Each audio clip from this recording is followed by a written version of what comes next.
रोज एक नई कहानी देखने के लिए चैनल को सब्सक्राइब करें और बेल आइकन दबाना ना भूलें।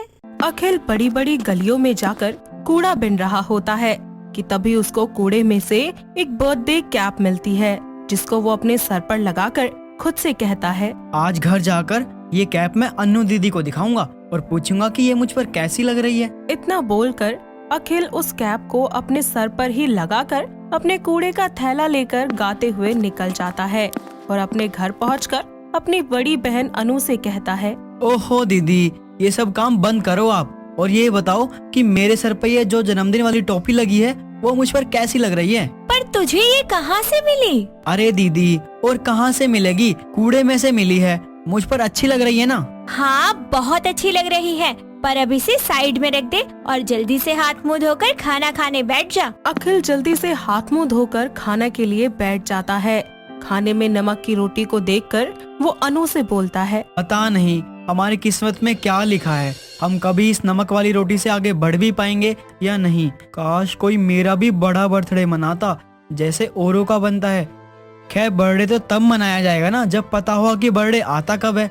मुझे या आपको तो ये नहीं पता कि हमारा बर्थडे आता कब है। तो दुखी क्यों होता है? देखना, एक दिन सब कुछ बहुत अच्छा हो जाएगा। अनु अखिल को दिलासा देती है और दोनों भाई बहन खाना खाकर नीचे जमीन पर चटाई बिछाकर सो जाते हैं। पर अखिल रात को उठकर उस बर्थडे कैप को अपने पास रखकर फिर से सो जाता है। अगली सुबह वो एक बार फिर से हर रोज की तरह भाई बहन दोनों मिलकर अपना कूड़े का थैला लेकर कूड़ा चुगने के लिए निकल जाते हैं और थोड़ी आगे जाकर दोनों एक दूसरे से अलग हो जाते हैं। अखिल गलियों और रोडों पर जाकर कूड़ा कबाड़ा चुनने लगता है। तभी एक औरत उसको आवाज लगाकर उसे अपने पास बुलाते हुए कहती है, ये लो खाना। इतना सारा खाना? हाँ, कल रात को मेरे बेटे का बर्थडे था, बस उसी में से ये थोड़ा खाना बच गया। इसे फेंकने से तो अच्छा है ना कि ये खाना मैं तुम जैसे गरीब को दे दूं। अखिल इतना सारा अच्छा खाना देखकर समझ नहीं पाता कि आखिर वो क्या करे। जहाँ वो इतना अच्छा खाना देखकर खुश था तो वहीं उसको अपने गरीब होने का दुख भी था। पर वो इन सब बातों को नजरअंदाज करके अपनी बहन के पास जाता है और उससे बोलता है, दीदी जल्दी से घर चलते हैं। घर चलते हैं, पर हुआ क्या? पहले आप चलो, फिर बताता हूँ। आज मेरे पास आपके लिए कुछ है। ठीक है, चलते हैं। इतना बोलकर वो अपनी बहन को अपने साथ घर ले जाता है। अखिल दोनों के कूड़े के थैले को साइड में रखकर अपनी बहन को अपने सामने बिठा देता है और कुछ ही देर के बाद उसके सामने सारा खाना परोसकर उससे बोलता है, ये देखो दीदी, इस खाने को देखते ही मुंह में पानी आ रहा है। हाँ, पर तुझे ये सब किसने दिया? मैं आज जहाँ कूड़ा बिन रहा था ना, वही वो औरत इस खाने को फेंकने वाली थी, पर उसने मुझे देखा तो उसने ये खाना मुझे दे दिया और बोल रही थी कि उसके बेटे का बर्थडे था, उसी की पार्टी का ये खाना बच गया था। चलो ना दीदी, अब खाते हैं। मुझसे तो अब और बर्दाश्त ही नहीं हो रहा, मुंह में बहुत पानी आ रहा है। अखिल, तूने क्या सोच कर ये खाना लिया? हम गरीब हैं, पर भिखारी नहीं है। कूड़ा बीन कर ही हमारा गुजारा हो जाता है। हमने आज तक कभी किसी के आगे हाथ नहीं फैलाया है और ये खाना खराब हो गया है जो तू लेकर आया है। हम अपनी मेहनत से अपना पेट भर सकते हैं, किसी को भी हम पर तरस खाने की जरूरत नहीं है। तो क्या हुआ अगर किसी ने हमारी गरीबी पर तरस खाकर हमें खाना दे दिया तो? वैसे भी ये सब्जी खराब हुई है, चावल पूरियाँ, और ना ये केक खराब हुआ है, और मैंने तो कभी केक खाया भी नहीं। आखिर ये होता कैसा है? और जब आज मुझे मिल रहा है तो आप ऐसी बातें कर रही हो। पर अब मैं समझ गया हूँ कि आप चाहती ही नहीं कि कभी मेरा बर्थडे बने, इसीलिए ये आप सब कर रही हो। तू अपना बर्थडे मनाना चाहता है ना? ठीक है, मैं मनाऊंगी तेरा बर्थडे। और ये केक खाना है ना, मैं अपनी मेहनत के पैसों से तुझे केक ला कर दूंगी। ये एक बहन का वादा है तुझसे। इतना बोलकर अनु वो सारा खाना फेंक देती है और अखिल इस बात से नाराज हो जाता है। इसी तरह वक्त बीतता जाता है।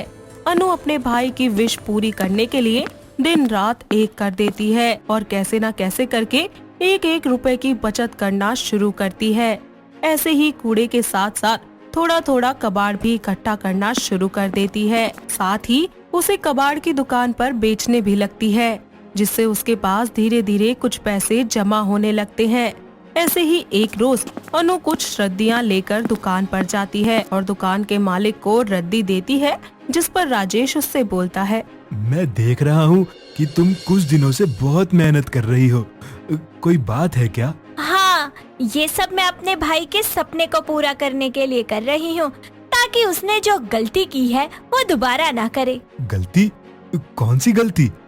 और तुमने अपने भाई के कौन से सपने पूरे करने हैं? राजेश के बार बार पूछने पर अनु उसको सारी बातें बता देती है, जिसके बाद दुकान वाला उससे बोलता है, अरे बाबा, अगर तुम इसी तरह रोज रोज 2-2 रुपए का कबाड़ा बेचकर पैसे इकट्ठे करोगी तो जन्म बीत जाएगा जन्मदिन मनाने में। तो क्या करूँ? मैं तो पढ़ी लिखी भी नहीं हूँ आपकी तरह जो कोई अच्छा काम कर लूँ। कुछ काम ऐसे भी होते हैं जो अनपढ़ भी कर सकते हैं, जैसे इन रद्दियों को रिसाइकल करना। जी वो कैसे? उसको अपने साथ एक फैक्ट्री में ले जाता है, जहाँ वो उसे दिखाता है कि आखिर किस तरह बेकार पुराने कागजों से नए कागज बनाए जा रहे हैं और फिर उसकी कॉपी बनाई जा रही है।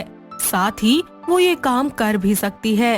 फिर क्या था, बिना कुछ सोचे समझे अनु अपने काम पर लग जाती है और कुछ दिनों की कड़ी मेहनत करके आखिर वो कुछ पैसे इकट्ठे कर ही लेती है और बिना अपने भाई को कुछ भी बताए उसके लिए केक, बर्थडे कैप और कई तरह के अच्छे अच्छे पकवान लेकर चली जाती है।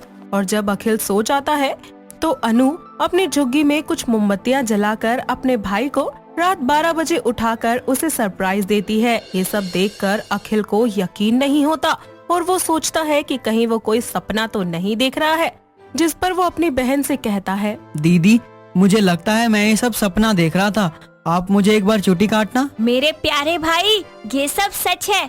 तू चाहता था ना कि हम तेरा बर्थडे मनाए, तो देख आज मैंने तेरा बर्थडे भी मना दिया। यहाँ पर केक है, खाने की अच्छी अच्छी चीजें हैं और हाँ, उस दिन के व्यवहार के लिए तो मुझे माफ कर दे। आपने मेरे लिए इतना सब किया दीदी, आप दुनिया की सबसे अच्छी दीदी हैं। और देखना, मैं भी एक दिन इसी तरह से आपका बर्थडे सेलिब्रेट करूंगा। हाँ हाँ ठीक है, अब बातें कम करो और केक काटो जल्दी से। हाँ दीदी, अब इंतजार नहीं हो रहा है। इतना बोलकर अखिल बर्थडे कैप पहनकर कैंडल्स को बुझाता है और केक कट करता है। Happy birthday to you, happy birthday my dear Akhil, happy birthday to you.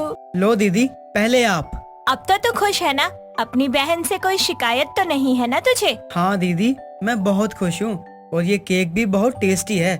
सच्ची में मजा आ गया दीदी आज। बस तू हमेशा यूं ही खुश रह और हंसता मुस्कुराता रह, मुझे इतना ही चाहिए।